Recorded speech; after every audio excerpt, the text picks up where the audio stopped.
다음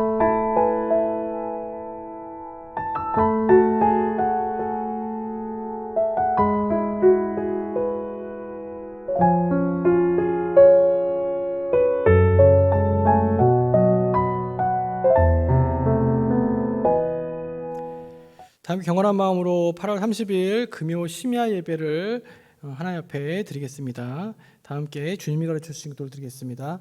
하늘에 계신 우리 아버지, 아버지의 이름을 거룩하게 하시며 아버지의 나라가 오게 하시며 아버지의 뜻이 하늘에서와 같이 땅에서도 이루어지게 하소서. 오늘 우리에게 일용할 양식을 주시고 우리가 우리에게 잘못한 사람을 용서하여 준 것 같이 우리 죄를 용서하여 주시고 우리를 시험에 빠지지 않게 하시고 악에서 구하소서.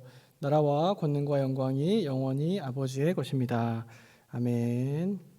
찬송가 393장을 함께 찬양하시겠습니다.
성경 말씀은 요한복음 2장 1절에서 11절까지의 말씀입니다.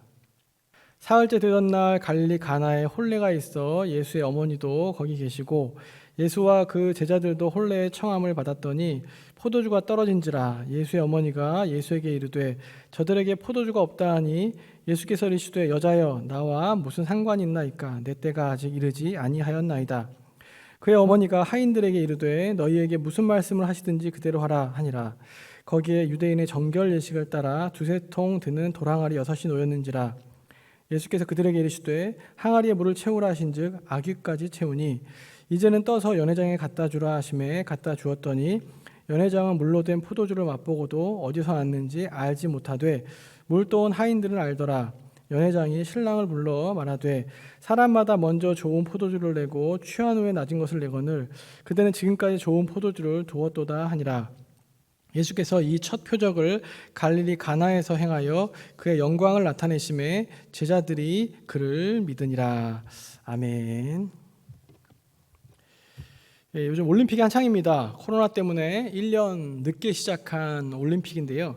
그동안 땀 흘려 또 고생한 우리 수고한 선수들에게 좋은 결과가 맺히기를 기원하며 저도 열심히 응원을 하고 있습니다. 종종 올림픽 같은 운동 경기를 보다 보면 전력이 굉장히 약한 팀이나 선수가 도저히 이길 수 없을 것 같았던 경기를 이기는 경우가 있는데요. 그런 경우에 보통 와 기적이다라는 표현을 합니다. 또 운동 경기뿐 아니라 로또 복권에서 1등으로 당첨이 되거나 실현 확률이 거의 없는 어떤 사건이 일어나게 되었을 때도 우린 그것을 또 기적이라고 부릅니다. 그 외에도 기적이라고 불리는 일들이 있습니다. 예를 들어 난치병이 낫는다거나 또 갑작스럽게 이해할 수 없는 일이 벌어지고 초자연적인 현상이 일어났을 경우에 우리는 와 기적이 일어났다라는 이야기를 합니다. 그런데 오늘 함께 읽은 이 본문 말씀에도 기적이라고 불리는 이야기가 기록이 되어 있습니다. 흔히 가나의 혼인잔치라고 알려진 이야기인데요. 굉장히 유명합니다. 그래서 제가 어렸을 때 자주 들었던 복음성가 중에 윤영주 씨가 불렀던 예수님이 말씀하시니라는 찬양이 있는데 그 찬양에도 역시 이 오늘 본문의 내용이 이제 가사로 기록이 되어 있는데 어떤 가사가 있냐면 예수님이 말씀하시니 물이 변하여 포도주 됐네라는 가사가 있습니다. 예수님이 말씀하시니 물이 변하여 포도주 됐네. 이 단순한 이 가사가 바로 오늘 본문 말씀의 핵심적인 내용입니다. 정말로 오늘 말씀의 주요 내용은 예수님이 말씀하시자 물이 변하여 포도주가 된 기적이기 때문입니다. 오늘 말씀을 보면 예수님께서는 제자들과 함께 혼인잔치에 참석을 하십니다. 이스라엘 혼인잔치는 온 동네 사람들이 함께 모여서 며칠 동안 이렇게 잔치를 벌이며 신나게 축하하는 문화를 갖고 있었습니다. TV 드라마를 봐도 우리나라도 어떻습니까? 결혼식이 있으면 온 마을이 다 잔치를 벌이는 그런 일이 있습니다. 마찬가지로 이스라엘도 역시 결혼식이 있었을 때 며칠 동안 온 마을이 다 잔치를 벌였던 거죠. 이렇게 온 마을이 들썩이는 이 잔치였기 때문에 예수님도 마찬가지고 어머니 마리아 또 제자들도 함께 다 이 혼인잔치에 참석을 했습니다. 근데 문제는 혼인잔치가 열심히 잘 벌어지고 있는 상황에서 포도주가 똑 떨어지고 만 겁니다. 손님이 너무 많이 온 것인지 아니면 포도주를 좀 덜 준비한 것인지 알 수 없지만 포도주가 떨어졌다는 것은 굉장히 큰 문제였습니다. 특히나 혼인을 주관하는 주인의 입장에서는 굉장히 난감한 일이었습니다. 이제 혼인잔치가 한참 기분 좋게 무르익는데 포도주가 딱 떨어졌다는 건 이 정말 중요한 축제 분위기에 찬물을 확 꼈는 일이기 때문이었습니다. 잘못하면 사람들에게 비난을 받으며 기분 좋은 혼인잔치가 망쳐질 위기에 있었습니다. 그런데 이런 이 위기 상황에서 결국 예수님께서 나서게 되셨고 물이 변하여 최고로 좋은 포도주로 변하는 놀라운 일이 벌어지게 되었습니다. 아주 짧은 이야기지만 오늘 말씀을 통해서 우리가 기억해야 할 중요한 질문이 하나 있습니다. 그게 뭐냐면 우리는 과연 기적을 대할 때 어떻게 대하고 있느냐 하는 겁니다. 오늘 말씀처럼 물이 변하여 포도주가 되었다든지 예수님께서 어떤 병을 고치셨다든지 예수님께서 어떤 기적을 일으키셨을 때 그런 일들을 대할 때 우리는 어떤 마음으로 대하고 있느냐 하는 질문입니다. 아마도 이 시간에 함께 예배드리시는 분들은 다들 예수님이 행하셨던 기적을 실제로 이루어진 일이라는 사실을 당연히 받아들이고 믿고 계실 겁니다. 그런데 이렇게 믿어지는 것이 사실 당연한 일이 아닙니다. 이렇게 믿어지는 것은 너무나 큰 은혜라는 사실을 우리는 먼저 기억해야 합니다. 안타까운 건 적지 않은 사람들이 기적을 믿지 않습니다. 특히나 교회에 다니거나 어떤 신학자라는 사람들조차도 복음서에 나오는 예수님의 기적 이야기를 믿지 못하는 경우도 있습니다. 이런 기적 이야기를 요즘 유행하는 판타지 소설이나 전설 따라 삼천리 같은 이런 이야기로 치부하는 경우들도 있다는 겁니다. 그래서 어떤 사람들은 예수님이 하신 좋은 이야기들, 예수님 말씀하신 좋은 이야기는 듣겠지만 예수님이 행하신 기적들은 나는 믿을 수 없다라고 말하는 사람들이 있습니다. 그럼 우리가 반드시 기억해야 할 사실은 성경책은 판타지 소설도 아니고 누가 꾸며낸 거짓말도 아니라는 사실입니다. 성경책은 수천 년 동안 수많은 사람들이 하나님의 말씀을 믿음으로 따르며 겪었던 일들, 실제로 일어났던 일들을 기록한 책이라는 사실을 우리는 기억해야 합니다. 그래서 오늘 말씀에 나오는 이 물이 포도주가 된 이 기적은 사실 성경에 나오는 다른 기적들에 비하면 어쩌면 좀 작은 기적일 수도 있습니다. 기적을 큰일 작은 일로 나눌 수는 없지만 워낙 성경에는 이보다 더 놀라운 기적의 이야기들이 너무나 무수히 많게 기록이 되어 있습니다. 기적을 대하는 태도에서 중요한 것은 그렇기 때문에 우리가 예수님을 어떤 분으로 알고 있는가, 어떤 분으로 여기고 있는가, 이것이 우리가 기적을 대할 때 굉장히 중요한 태도입니다. 하나님을 그냥 관념 속의 신으로 알고 있느냐, 정말로 이 세상을 창조하신 분으로 고백하고 있느냐, 또 우리의 삶에 구체적으로 역사해 주시는 분으로 믿고 있느냐, 또한 예수님을 대할 때 이 땅에 오신 하나님과 동등된 아들로 여기고 있느냐, 아니면 그냥 예수님을 선지자나 그냥 특별한 사람으로만 취부하고 있느냐, 이런 차이가 굉장히 중요하다는 겁니다. 그러나 이 세상을 창조하신 하나님의 믿음이 있다면, 인간의 몸을 입고 성육신하신 하나님과 동등된 예수 그리스도를 믿고 있다면 성경에 기록된 수많은 기적들, 수많은 놀라운 일들은 하나님께서 우리들의 삶에 개입하시고 이 역사 가운데 개입하신 놀라운 구원의 사건이라는 것을 우리는 고백할 수 있습니다. 무엇보다 하나님께서 베풀어 주신 기적에는 두 가지 중요한 의미가 있는데요, 오늘 말씀에 그 의미가 나옵니다. 11절 말씀을 제가 읽겠습니다. 예수께서 처음 표적을 갈릴리 가나에서 행하여 그 영광을 나타내심에 제자들이 그를 믿으니라. 아멘. 이 말씀을 통해서 우리가 알 수 있는 가나 혼인잔치의 이 기적을 통해서 알 수 있는 기적의 의미, 첫 번째는 예수님이 행하신 기적의 의미는 하나님의 영광을 나타내시기 위함이었다는 겁니다. 기적은 단순히 하나님께서 재미로 신기한 일을 일으키신 것도 아닙니다. 난 무엇인 일을 할 수 있으니까 내가 뭐 할 수 있는지 봐라 라고 하시는 그것이 기적이 아닙니다. 기적을 일으키신다는 것은 도깨비 방망이처럼 무엇을 뿅 하고 나타내게 하시는 그런 의미가 아닙니다. 기적의 가장 첫 번째 목적은 무엇이냐면 하나님이 누구이신지 세상에 알리기 위함이었습니다. 하나님의 영광이 어떤 것인지 세상에 알리시기 위해서 기적을 일으키셨다는 겁니다. 죽어가는 병자를 일으키신 사건도 그렇고요, 전혀 예기치 못했던 놀라운 일들을 행하셨던 이 모든 일들이 다 하나님의 영광을 드러내시기 위해서 일으키셨던 기적이라는 겁니다. 그렇기 때문에 혹시나 우리를 통해서 어떤 기적이 이루어진다면, 내 주변에 기적이 이루어진다면 우리 어떻게 해야 합니까? 그 기적을 우리가 가로채서는 절대 안 됩니다. 하나님께 영광을 돌려야 합니다. 기적은 하나님께 속한 일이고 하나님께 영광을 올려드리는 것이 기적의 목적이라는 사실을 잊지 말아야 합니다. 두 번째로 오늘 말씀을 통해서 알 수 있는 기적의 목적, 기적의 의미, 그것은 무엇이냐면 바로 믿게 하려 하심입니다. 오늘 말씀해 보면 제자들이 가나의 혼인잔치 기적을 보고 믿었다라고 기록하고 있습니다. 기적은 믿음이 적은 자들이 믿게 하는데 목적이 있습니다. 복음서에 보면 예수님께서 수많은 기적을 일으키셨는데 그 사건들로 하여금 예수님이 누구이신지, 예수님이 어떤 분이신지를 믿게 만들었다라고 이렇게 기록하고 있습니다. 또한 이스라엘 백성들이 출애굽을 할 때도요, 놀라운 기적들을 경험했던 이유도 무엇이었냐면 이스라엘 백성들이 하나님이 어떤 분인지, 하나님이 어떤 분인지에 대한 믿음을 갖게 하는데 그 목적이 있었습니다. 기적을 통해서 하나님이 그들과 함께 하심을 믿게 하는 것이 바로 기적의 목적이었다는 겁니다. 더불어 기적은 믿음이 연약한 자들이 하나님에 대해서 새로운 깨달음과 체험을 또 할 수 있게 만듭니다. 그렇게 하나님께서 일으킨 기적을 통해서 하나님께 더 가까이 나아갈 수 있게 하는 것이 또한 기적의 의미이고 목적이었습니다. 그런데 우리가 꼭 알아야 할 것이 있는데요. 지금까지 여러 가지 기적에 대해서 말씀을 드렸습니다. 또 기적의 의미에 대해서 말씀을 드렸습니다. 우리가 흔히 기적이라고 부르는 이 초자연적인 현상들, 또 신비스러운 일들 많이 있는데요. 놀라운 기적들이 있는데 이런 놀라운 기적들보다 사실 더 큰 기적, 어쩌면 가장 큰 기적이 하나가 있습니다. 그게 뭐냐면 바로 우리가 예수 그리스도를 믿고 있다는 사실입니다.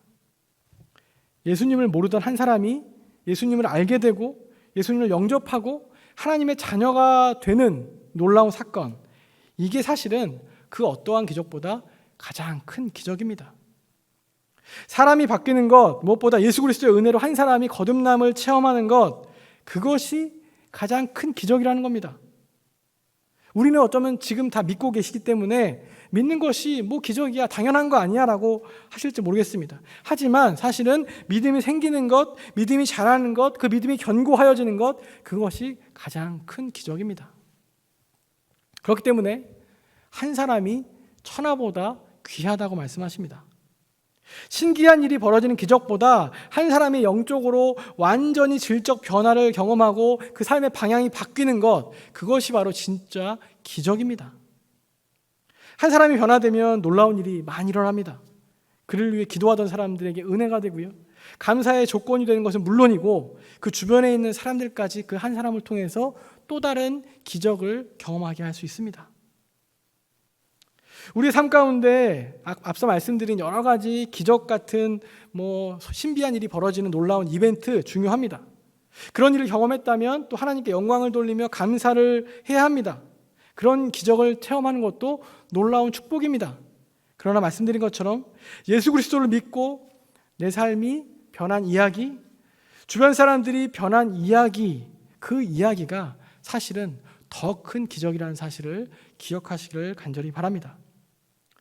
우리 사랑하는 성도 여러분, 주님을 따르는 삶을 사는 그리스도인들의 믿음을 통해서 하나님이 하나님 되심을 알게 되고 많은 사람들이 주님을 믿게 되는 기적, 그 기적이 우리의 삶과 사역 가운데 풍성하기를 간절히 소망합니다. 우리 각자가 바로 옆에 있는 가족이나 이웃들, 또 주변에 있는 많은 사람들에게 또 기적의 증거가 되는 그런 놀라운 삶을 살아가시는 그런 저와 여러분들의 삶이 되시기를 간절히 축원합니다. 우리 시간에 함께 같이 합심해서 기도하길 원합니다. 우리 화면을 보시면서 코로나19 극복을 위한 번동가족 기도 제목을 보시고 함께 합심해서 기도하고 또 개인의 기도를 드리도록 하겠습니다. 우리 함께 주여 3번 부르시고 기도하겠습니다. 주여, 주여, 주여. 하나님 감사합니다. 이 시간에 온라인으로 주님 앞에 예배를 드립니다. 온라인이지만 이 예배를 기억하며 하나님 앞에 나온 주님의 자녀들에게 주님 크신 은혜와 축복 내려주시고 이 시간 코로나19 극복을 위한 기도 제목을 하나님 올려드립니다. 계속해서 코로나 상황이 참 어려운 상황 가운데 있는데 하나님 우리는 알 수 없지만 주님은 아시오니 이 모든 상황 가운데서 주의 자녀들을 지켜주시고 주의 자녀들을 보호하여 주시고 또 승리할 수 있는 은혜를 더하여 주시옵소서. 무엇보다 번동 영적 대응징을 위해서 나아갑니다. 나 혼자만 일어나는 것이 아니라 주변에 있는 가족들, 주변에 있는 그런 식구들, 우리 주변에 있는 이웃들을 또한 함께 일으키며 그들과 함께 주님 앞으로 나아가는 우리 모든 번동 또 교회 우리 교인들이 형님들에서 또 인도하여 주시고 또 코로나 상황이 계속 안정되며 또 여러 가지 어려움 당하고 있는 환자들을 회복시켜 주시고 또 수고하고 있는 무더위 속에 수고하고 있는 의료진들 주님께서 기억하여 주시고 또 안전할 수 있도록 인도하여 주시옵소서. 무엇보다 코로나로 인해서 소상공인들을 비롯하여서 자영업자들 너무나 많이 힘듭니다. 많은 사람들이 일자리를 잃고 있습니다. 주님이 여러 상황 가운데서 주님이 돌봐주시고 지켜주시고 하루속히 경제가 회복되게 하시고 코로나의 어려운 상황들이 하루속히 극복될 수 있는 은혜를 더하여 주시옵소서. 또 무엇보다 우리 교회 한국교회 지켜주시고 아니 코로나로 인해서 예배가 어렵습니다. 코로나로 인해서 신앙생활이 더 어렵습니다. 이 상황 가운데서 우리 각자가 정말 주님 앞에 나아가게 하시고 우리 각자가 주님 앞에 정말 굳건히 서는 믿음 더하여 주시며 우리 교회 한국교회가 하나님이 어려움을 잘 이겨내서 오히려 하나님 앞에 칭찬받으며 더 믿음이 굳건히 서는 우리 귀한 우리 교회 될 수 있도록 주님이 인도하여 주시고 함께해 주셔서 계속되고 있는 또 교회 여러분 사역 가운데 함께해 주시고 또 교회 여러 가지 사역들 주님께서 지켜주셔서 모든 것이 순조롭게 잘 진행될 수 있도록 주님이 인도하여 주시옵소서. 기도하며 나아갈 때 주님 우리 가운데 임재하시고 또 주님 더 가까이 만나는 귀한 시간 될 수 있도록 인도하여 주시옵소서. 예수 그리스도 이름으로 간절히 기도합니다. 하나님 아버지 감사합니다. 이 시간에 또 여러 가지 어려운 상황이지만 또 비대면으로라도 이렇게 예배드릴 수 있도록 인도하심을 감사합니다. 이 시간 주님 앞에 나와서 예배드리는 우리 모든 번돈제일교회 식구들 가운데 주님 한없는 은혜로 함께하여 주셔서 어렵지만 힘들지만 이 시기에 잘 이겨낼 수 있도록 인도하여 주시고 또 하나님 우리가 또 번동 영적 가족 대행진을 통해서 나 혼자만 일어나는 것이 아니라 우리 주변에 넘어져 있고 쓰러져 있는 사람들을 또 일으켜 세울 수 있는 은혜를 더하여 주시고 또 이 시간을 통해서 개인적으로 주님 앞에 더 가까이 나아가는 우리 모든 성도님들이 될 수 있도록 인도하여 주시옵소서. 여러 가지 예배가 힘듭니다. 또 일상적인 생활이 힘듭니다. 주님 함께 하셔서 모든 것이 회복될 수 있도록 인도하시고 주님께서 우리의 삶을 지켜주시고 인도하여 주시옵소서. 어려움 당한 가정, 어려움 당한 여러 가지 성도님들의 삶 가운데 주님이 도움이 되어 주시고 주님이 그 손 붙잡아 주시고 일어날 수 있는 승리할 수 있는 힘을 더하여 주시옵소서. 모든 것 주님께 맡겨드리며 예수 그리스도 이름으로 간절히 기도하옵나이다. 아멘.